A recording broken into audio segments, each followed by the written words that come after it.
নমস্কাৰ বন্ধুবানিকল কেনেকুৱা আছে নিশ্চয় ভালে আছে তো বন্ধুবানিকল আজি হল 31 ডিসেম্বৰ তো আজিৰ পৰা 2025 শেষ মানে এই বছৰটো শেষে হল অহাকালিৰ পৰা নতুন বছৰ আৰম্ভ হ'ব 2026 আৰু অহাকালি 1 জানুৱাৰী আৰু এই 1 জানুৱাৰীৰ পৰা আমাৰ অসম চৰকাৰে কি আঁচনি লাগু কৰিব হেইটোলৈ আপোনালোকৰ ওচৰত শেয়াৰ কৰিম তো ভিডিওটো সম্পূৰ্ণ ভালদৰে চাব আৰু যিসকলে নতুন ভিজিট কৰি আছে অসম জব ইউটিউব চেনেলটো সাবস্ক্ৰাইব কৰি বেল আইকনটো প্ৰেছ কৰি দিব তো বন্ধুবানিকল ফাৰ্ষ্ট জানুৱাৰী যেটো অহাকালিৰ পৰা আৰম্ভ হ'ব 2026 তো এই 2026 1 জানুৱাৰীৰ যেটো প্ৰথম আঁচনি আপোনালোকক ক'ব বিচাৰিছো যেটো গুৰুত্বপূৰ্ণ আঁচনি হয় মহিলাসকলৰ বাবে অৰুণোদয় আঁচনি 3.0 যিসকলে মহিলাই অৰুণোদয় আঁচনি বৰ্তমান 1250 টকাকৈ লাভ কৰি আছে সিএম ছাৰে কোৱা মতে আপোনালোকে 3100 টকাকৈ লাভ কৰিব পাৰিব অহাকালিৰ পৰা যেটো অহাকালিৰ পৰা লাগু হ'ব আপোনালোকক এটা গিফ্ট দিব নিউ ইয়াৰৰ গিফ্ট তো সিএম ছাৰে কোৱা মতে আপোনালোকে যিসকলে হিতাধিকাৰ হতে 1250 টকা লাভ কৰি আছে হিয়তে 3100 টকাকৈ লাভ কৰিব পাৰিব 1 জানুৱাৰীৰ পৰা এটো আপোনালোকক গিফ্ট প্ৰদান কৰিব তো অহাকালিৰ পৰা শুভাৰম্ভণি কৰিব এই যেটো গিফ্ট এটো সিএম ছাৰে অহাকালি আপোনালোকে জনাই দিব সিএম ছাৰে যিসকলে মহিলাই অৰুণোদয় আঁচনি বৰ্তমান 1250 টকাকৈ লাভ কৰি আছে হিয়তৰ বাবে তো ফ্ৰেণ্ডছ সকল এটো গল অৰুণোদয় আঁচনি গল এতিয়া হল বাবু আঁচনি তো বহুতে মোক কমেন্ট কৰিছে যে দাদা বাবু আঁচনিটো কেতিয়াৰ পৰা আৰম্ভ হ'ব বাবু আঁচনি 1 জানুৱাৰীৰ পৰা আৰম্ভ হ'ব অৰ্থাৎ অহাকালিৰ পৰা আৰম্ভ হ'ব বাবু আঁচনিটো হল ইয়াৰ আগতে আপোনালোকে দেখিছে যে সিএম ছাৰে নিযুত মইনা আঁচনি এটা আঁচনি লৈ আহিছিলে এই আঁচনিটো মানে ছোৱালীহঁতৰ বাবে আনিছিলে যিসকলে ধৰক হাই সেকেন্ডাৰী ডিগ্ৰী পঢ়ি আছে হিয়তৰ বাবে 1200 বা 1500 টকাকৈ মাহিলি এটা পাব তো এতিয়া লৰাহঁতৰ বাবে এই আঁচনিটো লৈ আহিছে যেটো নাম হল বাবু আঁচনি এই বাবু আঁচনিটো অৰ্থাৎ অহাকালিৰ পৰা এটো লাগু হ'ব তো এই যেটো বাবু আঁচনি যিসকলে লৰাই ধৰিলক হাই সেকেন্ডাৰী ডিগ্ৰী পঢ়ি আছে হিয়তক 1200 বা 1500 টকাকৈ মাহিলি এটা দিব তো ফ্ৰেণ্ডছ সকল এটো হৈছে বাবু আঁচনি অহাকালিৰ পৰা লাগু হ'ব ধৰিছে তো আপোনালোকে যিসকলে হাই সেকেন্ডাৰী বা ডিগ্ৰী পঢ়ি আছে হিয়তৰ বাবে বিগ আপডেট হিয়তৰ বাবে এটা গুড নিউজ লৰাহঁতৰ বাবে ইমান দিন ছোৱালীহঁতক দিছে এতিয়া লৰাহঁতক দিব সেইভাবে এটো নাম দিছে বাবু আঁচনি অকল লৰাহঁতে লাভ কৰিব ছোৱালীহঁতে তো পায়ে আছে যেটো নিযুত মইনা আঁচনি বুলি কোৱা হয় এতিয়া লৰাহঁতে পাব বাবু আঁচনি তো ফ্ৰেণ্ডছ সকল এটো গল 2 নম্বৰ আঁচনি এতিয়া 3 নম্বৰ আঁচনিটো হৈছে আপোনালোকে জানে যে 15-20 দিন মান আগতে যেটো ই ৰিস্কাৰ মানে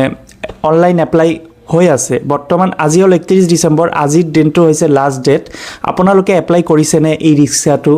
ৰিস্কা যদি কৰা নাই আপোনালোকক আকৌ এবাৰ কৈছো যিসকলে এপ্লাই কৰা নাই আজি অকল লাষ্ট ডেট আজি এপ্লাই কৰি দিয়ক যদি আপোনালোকে ভাবে যে আপোনালোকৰ লাইসেন্স আছে আৰু ই ৰিস্কা লাগে তেন্তে আপোনালোকে এপ্লাই কৰিব পাৰে আজি দিনটোৱে লাষ্ট অহাকালিৰ পৰা এপ্লাই কৰিব নোৱাৰিব এটো আপোনালোকৰ ৰিমাইন্ডাৰ দিলো তো বন্ধুবানিকল আপোনালোকৰ যদি লাইসেন্স আছে আধাৰ কাৰ্ড আছে তেন্তে আপোনালোকে এই ই ৰিস্কাটো এপ্লাই কৰিব পাৰিব এটো একেবাৰে বিনামূলীয়া ই ৰিস্কা আপোনালোকক দিব গভৰ্ণমেণ্টে তো এটোৱে কৈছো যে আপোনালোকৰ যদি ড্ৰাইভিং লাইসেন্স আছে আৰু আধাৰ কাৰ্ড আছে পেন কাৰ্ড আছে তেন্তে আপোনালোকে এপ্লাই কৰি দিয়ক 6 মাহ 7 মাহৰ পিছত আপোনালোকে এই ই ৰিস্কাটো লাভ কৰিব পাৰিব তো আপোনালোকে দেখিছে যে হতে সমগ্ৰ ৰাজ্যতে এছআৰ লাগু হৈছে আৰু আমাৰ অসমৰ হৈছে এছআৰ তো এই এছআৰৰ জৰিয়তে এছআৰ কামটো কি তো ইতিমধ্যে সকলোৰে ঘৰতে বিএলও গৈছে বিএলও গৈ আপোনালোকৰ অনুসন্ধান কৰি আছে যে আপোনালোকৰ ঘৰত কিমানজন আছে তাৰ পিছত ভোটাৰ লিষ্ট সকলোখিনি মানে জাজ কৰি হিয়তে এই মানে যেটো ওয়েবসাইট হয় সেই ওয়েবসাইটত আপলোড কৰিছে তো মানে সকলোৰ ঘৰে ঘৰে গৈছিল বিএলও গৈ আপোনালোকৰ মানে ভোটাৰ আইডি খন দেখিছে তাৰ পিছত সদস্য কিমান পৰিয়ালৰ কিমানজন মানে আপোনালোকৰ পৰিয়ালৰ ল'ৰা ছোৱালী সদস্য কিমানজন আছে সকলোখিনি লৈ এটো আপলোড কৰিছে কাৰণ এটো এছআৰ লাগু হৈছে যদি এটো মানে ইনভেষ্টিগেশন চলি আছে এতিয়া এই যেটো ওয়েবসাইট হয় ওয়েবসাইটত আপলোড কৰিছে তো আপোনালোকে এটো চাব পাৰিব যে আপোনালোকৰ কিবা নাম টাম ভুল হৈছে নে নাই আপোনালোকৰ ঠিক আছে নে নাই সদস্যসকলৰ নাম আহিছে নে আহা নাই তো এটো আপোনালোকে জানুৱাৰীৰ 22 তাৰিখৰ আগতে আপোনালোকে এটো চেক কৰিব পাৰিব যদি কিবা ভুলটুল হয় 22 তাৰিখৰ আগতে আপোনালোকে এটো মানে ৰিসাবমিট কৰিবলৈ কৈছে যদি আপোনালোকৰ ধৰিলক কিবা নাম বা সংশোধন কৰিব লাগে বা আপোনালোকৰ নাম উঠাব লাগে বা ট্ৰান্সফাৰ কৰিব লাগে তো এইটো 22 জানুৱাৰী আগতে আপোনালোকে কৰি লওক অন্যথা এইটো 22 জানুৱাৰীৰ পিছত কৰিব নোৱাৰিব যদি আপোনালোকৰ কিবা নামত